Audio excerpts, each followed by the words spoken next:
Taarifa kubwa kutokea katika taifa la Iran ni kwamba wananchi wameonywa waache kutumia WhatsApp, Telegram na programu zingine ambazo zinaweza kutambua mahali ulipo, yaani zinaweza kuaccess your location, ikidaiwa kuwa ndio mbinu ambayo kuu inatumika na watu wa Israeli kuweza kuwatambua na kuwalenga watu binafsi. Kupitia televisheni ya taifa ya Iran, wananchi wamehimizwa kuondoa programu ya WhatsApp kwenye simu zao, ikidaiwa bila ushahidi wowote wa moja kwa moja kwa programu hiyo inakusanya taarifa za watumiaji wengi na kuzipeleka kule nchini Israeli. Katika taarifa yake, kampuni ya Meta ambayo inamiliki WhatsApp imesema, tunasikitishwa na ripoti hizi za uongo ambazo huenda zikatumiwa kama kisingizio cha kuzuia kwa huduma zetu wakati watumiaji wa huduma hizi wanazihitaji zaidi. Serikali ya Irani imekuwa ikizuia upatikanaji wa mitandao mbalimbali kwa miaka mingi,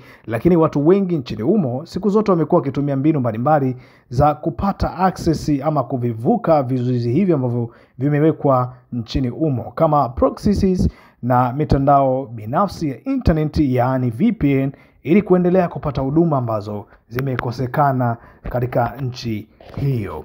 Mwaka 2022 Iran ilipiga marufuku WhatsApp na Google Play wakati wa maandamano makubwa ya kupinga serikali iliyotokana na kifo cha mwanamke alikuwa ameshikiliwa na polisi ambaye anahitajwa kuwa ni polisi wa maadili wa nchi hiyo. Marufuku hiyo iliondolewa mwishoni mwa mwaka 2024. Hii ni taarifa kutokea kule nchini Iran ya kwamba WhatsApp huenda nayo ukaenda kuzuiliwa kama ilivyokuwa imetokea miaka ya nyuma, kwa sababu tu inaonyesha kwamba wanapeleka taarifa katika taifa la Israeli. Kama unavyotambua sasa hivi kuna mgogoro mkubwa ambao umesimama katikati yao, kati ya Waisraeli na wale taifa la Iran wakishambuliana mabomu.